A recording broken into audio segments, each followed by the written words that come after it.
제주항공의 이스타항공 인수가 무산되기 일보 직전입니다.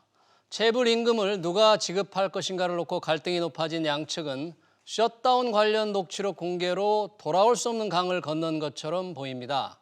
김현미 국토교통부 장관의 중재가 막판 변수로 등장했죠. 허희영 한국항공대 경영학부 교수고 교수 모시고 자세한 내용 알아보겠습니다. 허 교수님 어서 오십시오. 네, 반갑습니다. 안녕하세요. 자, 이게 M&A가 되는지 안 되는지 곧 깨질 것 같기도 하고요. 지금 제주항공, 이스타항공 오늘 이 시간 현재 지금 상황이 어떻습니까? 어제 밤에 제주항공 쪽에서 보도 자료를 냈었고요. 방금 2시에 제주항공 쪽에서 입장문을 내놨어요. 네네. 그런데 그 내용이 생각보다 상당히 강하고요. 좀 단호하고 김현미 장관의 그 중재가 거의 안 먹힌 것으로 이렇게 판단이 됩니다. 어떻게 발표를 했나요? 제가 지금 방금 이거 예. 나온 걸 보면요. 이스타항공 인수 관련 제주항공 입장 이렇게 하고요. 네. 몇 가지 핵심을 보면은 그동안 그 계약 내용이 너무 일방적으로 왜곡 발표됐다. 계약 등 일방적으로 왜곡 발표됐다. 예, 그리고 그 기밀 유지 약속이 깨졌다. 네. 그러니까 그 밝히지 않는 부분이 있었는데 서로 약속하기로 했는데 이게 이미 이렇게 유출이 녹취록 되고 그 말하는 거죠? 공개된 거. 예. 네. 그런 것들이 막 흘러나간 거에 대해서 신뢰가 깨졌다는 표현을 서두에 했고요. 그다음에 나름대로 제주항공은 최선의 노력을 했는데 여기 그 운항 중단이라든가 구조 조정안 이거에 대해서는 자기네가 지시한 바가 없다. 그것은 아주 구체적으로 밝혔습니다. 그래요? 3월 2일 날 SPA를 그러니까 주식 인수 계약을 체결했고요. 3월 9일 날 시간대별로 밝혔어요. 3월 9일 날 그 회의에 참석을 했고 12시에 끝나고 돌아가서 회의 자료를 받아보니까 5시에 그때 그 회의 때 나온 내용을 그대로 엑셀 파일로 받아보니까 그 내용은 구조조정안의 내용이라고 하는 거는 2월 21일 날 그거에 앞서서 이스타항공이 다 작성했던 거 아니냐. 이스타가 마련한 거지 제주항공이 한 게 아니다. 예. 그거를 오늘 그걸 명시를 했고요. 그 당시 그 구조조정 목표가 405명이었고 보상 비용까지 언급을 했습니다. 52억 5천만 원에 대한 거. 이건 다 이스타항공 쪽에서 미리 마련했던 거 아니냐. 그리고 지금 410억이라고 하는 것도 대여금 빼고 못 빼면은 80억밖에 안 남는다. 그것도 얘기를 했고요. 그다음에 이거는 상당히 제주항공이 처음 얘기하는 건데 타이스타젯이라고 하는 그 현지 법인 합작 투자회사 총판에서 타이에 태국에 있는 예, 거기에 3,100만 불에 대한 그 지급 보증 이거에 대해서 해소가 안 됐다. 그래서 결국은 어떤 얘기를 하고 있냐면은 이렇게 의혹이라는 걸 제기를 했습니다. 각종 의혹이 이렇게 나오고 있는데 의혹이 나오고 있다. 예, 무슨 편법 증여라든가 자식에 대한 그런 것들이 자꾸 쏟아져 나오니까 이 인수에 따르는 그 정당성을 확보하기 어렵다 자기네는. 그래서 일단 10일이라고 하는 기간을 줬지만 선행 조건이 해결이 안 되면 결국은 노딜이다 이런 얘기입니다. 그러니까 이제 제주항공에서 이스타항공의 영업일 기준으로 10일, 예. 그러면 15일까지 선행 조건 해결하라고 했잖아요. 예. 한 다음에 이 녹취록, 제주항공 사장과 당시 또 이스타항공 사장의 녹취록이 공개되면서 완전히 이게 앙금이 굉장히 깊어진 맞습니다. 것 같아요. 예. 그 녹취록의 내용과 지금 제주항공의 발표는 전혀 다른 거네요. 그렇죠.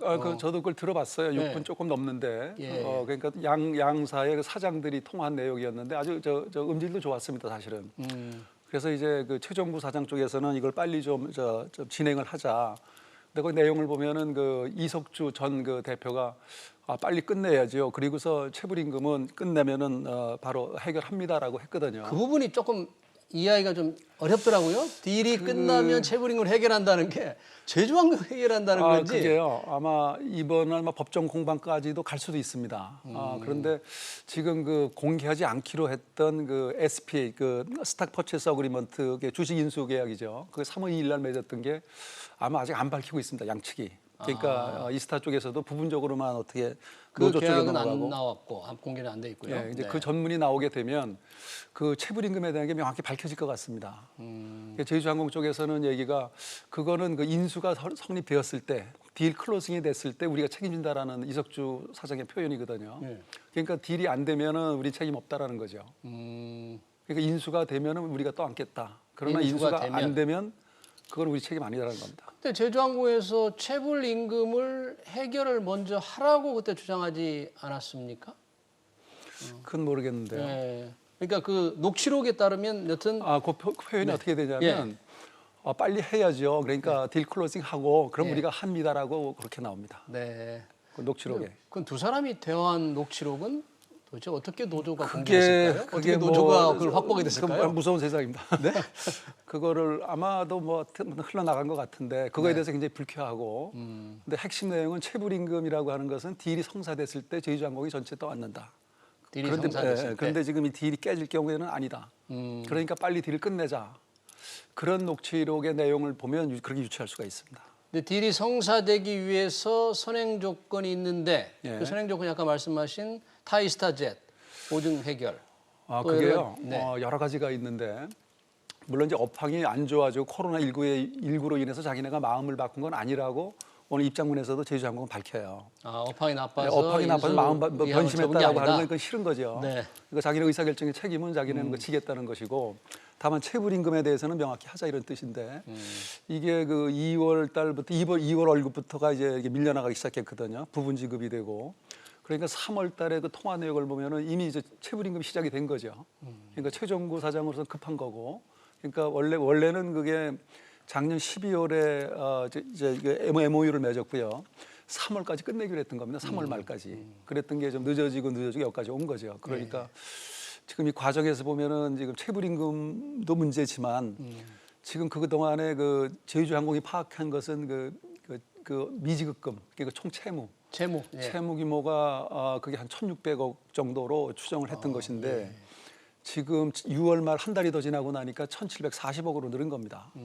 그러니까 이 핵심은 사실은 체불임금도 중요하지만 거기에 조업사에 줘야 될 돈, 밀린 세금, 뭐 리스 비용 이런 것들이 자꾸 눈덩이처럼 불어나고 있는 거죠 지금요. 네. 오늘 그 이스타항공의 조종사 노조가 네.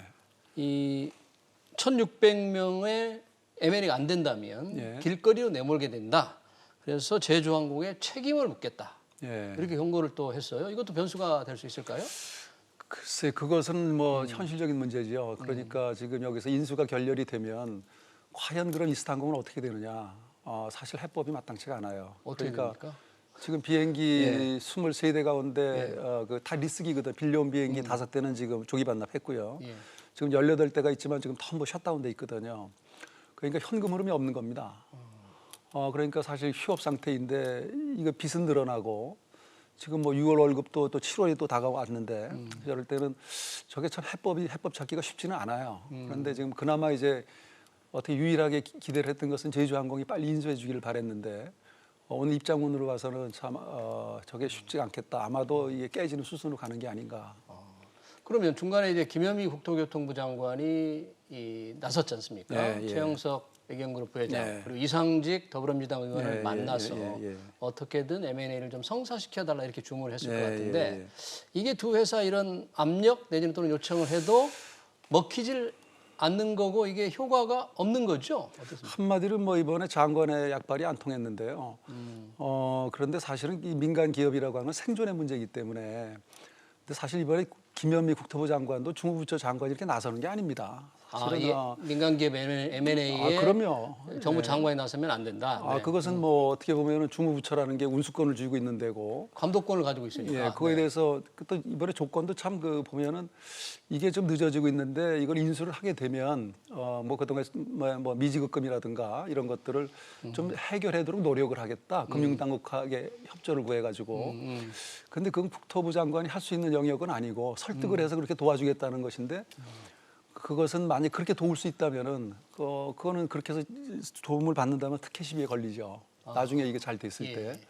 또 지금 이미 그렇게 말하는 순간 제주항공으로서는 굉장히 압박으로 작용하는 거죠. 그렇죠. 부담을 가질 수밖에 없잖아요. 장관이 이렇게 나서서 뭔가 M&A를 좀 종용하는 듯한. 그렇습니다. 그런데 제주항공이 오늘 발표를 보면 장관의 그런 어떤 종용에도 불구하고 그거는 뭐, 쉽사리 응할 것 같지 않은 것 같아요. 그죠? 그렇습니다.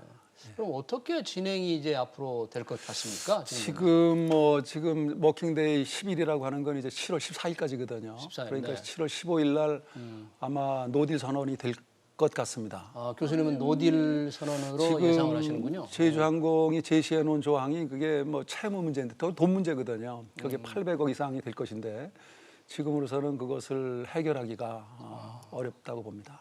노딜이 되면 이스타항공은 뭐 부도 법정 관리 이렇게 가는 법정 관리로 가는 수순이라고 보여져요. 물론 뭐 또 다른 인수자를 찾거나 뭐 정부가 어떤 고민을 또 묘수를 찾을 수도 있을지는 모르겠지만 지금으로서는 최악의 국면으로 가는 것 같습니다. 네.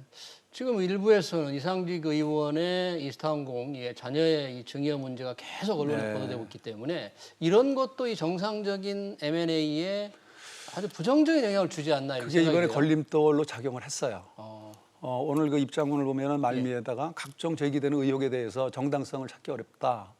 그러니까 이런 기업을 인수했을 때 후폭풍을 감당할 수 없다. 굉장히 중요한 표현이네요. 그렇습니다. 각종 의혹에 대해서 정당성 찾기 어렵다. 예. 그런 의혹이 뭔가 없어져야만 M&A를 할 수 있다. 그런 의미이기도 한데. 없어져더라도 여러 가지 네. 뭐 사업성을 따지겠지만 일단 의혹이 제기된 상태에서는 어떤 법적인 리스크를 떠안는 것이고 자칫하면은 이게 정치적인 리스크도 떠안을 수가 있는 거죠.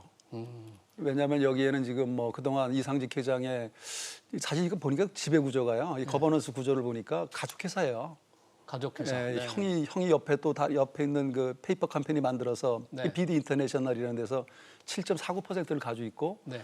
딸과 아들이 지금 딸이 98년생이에요. 그러면은 그게 5년 전이면 열 몇 살인데 그 일대 주주가 됐거든요. 네. 그러니까 그 증여를 어떻게 했느냐는 거죠. 그러니까 3천만 원짜리를 100억을 만들 때 조달하는 과정에 또 다른 얘기가 나옵니다. 뭐 옵티마 자산운용 대표까지도 나오거든요. 글쎄요, 옵티마의 자산운용과 연계가 되는 듯 하고 있어요. 보다 그거를 보니까. 뭐 15억을 그 사람이 대줬다는 거잖아요. 주식을 맡기고, 네. 근데 이중으로다가 자본을 조달했고, 그다음에 대통령의 사유 얘기도 나오잖아요. 그러니까 이게 참 이게 다 뭐 물론 루머일 수도 있고 한데 이것은 자칫하면은 이제 이런 스캔들에 휘말리는 게 인수하는 자 이쪽의 입장에서는 상당히 부담스럽다고 생각이 됩니다. 그런 상황에서 김현미 장관이 뭔가 이제 일자리를 좀 지키고자 하는 예. 그런 욕심과 그런 기대 때문에 나섰는데 자칫하면 또 상당히 논란이 되겠군요, 이 자체. 예. 그러니까 이번에도 이미 그 나섰다는 자체가 또 여당의 그 부대변인입니까? 또 나서고 왜 그러는가? 왜 김현정 부대변인. 네. 김현정 부대변인 또 김현미 장관은 그 전날 청와대를 다녀왔단 말이에요. 네. 그러니까 이런 거를 자꾸 이렇게 또 다른 얘기거리를 만들어낸다는 것이 안 좋은 선례를 만들 수도 있다. 그래서 저는 지금이라도 이제는 이상직 회장이 전면에 나서서 그 승계 과정에 뭐 불법이 없었다고 했으면 이제 밝혀야죠. 그게 이제 기업가의 어떤 그 좀 올바른 그 자세라고 보여집니다. 네. 뭐 지금 아시아나항공도 지금 어떻게 될지 예상하기가 좀 쉽지 않지 않습니까? 아시아나항공도 지금 안개 속입니다. 예. 지금 HDC 현살이 예. 지난달 9일 날 이동걸 사는 회장을 만나고 나서 아무 뉴스가 안 나와요. 만나고 나서 어떤 얘기들이 추가적인 얘기가 오갔는지 전혀 없다. 없습니다. 예, 그래서 그 속내를 지금 알 수는 없고, 근데 지금 아시아나는 취향이 계속 되고 있거든요. 부분적이지만 저는 저것도 빨리 결론이 인수자 쪽에서 입장을 내놔야 돼요. 이제는요. 예. 그럼 이스타항공 매각이 불발되고 네. 만에 하나 아시아나항공도 뭔가 이게 딜이 끝나지 않고 계속 된다면 이 항공업계에 계시는 분들 어떻게 됩니까? 도대체 일자리가 상당히 일자리가 좀 많지 않습니까? 저는 당장 우리 학교 항공대학생들 취직 걱정이고요. 네. 사실은 이게 그 항공사라고 하는 게 우리 그 2016년에 그 한진해운이 이제 청산이 됐죠. 파산될 때 보면은 이게 사실 업종이 상당히 노동집약적이에요. 자본집약적이면서도 고용 일자리가 많은 그 업종인데 지금 아시아나는 10,000명 가까이 됩니다. 이번에 이스타는 1,600명. 그런데 이게 지금 뭔가 이게 삐끗하면은 일자리 정부 아닙니까? 지금 정부가 이거 굉장히 정부로서도 부담이고 사실 대량 실직의 문제거든요. 그래서 1,000명 이상의 그 양질의 일자리가 사라진다는 것은 네, 알겠습니다. 상당히 그 답답한 상황이네요. 네. 네, 시간 관계상 여기까지 듣겠습니다. 네, 지금까지 허희영 한국항공대 경영학부 교수였습니다. 고맙습니다. 그렇습니다.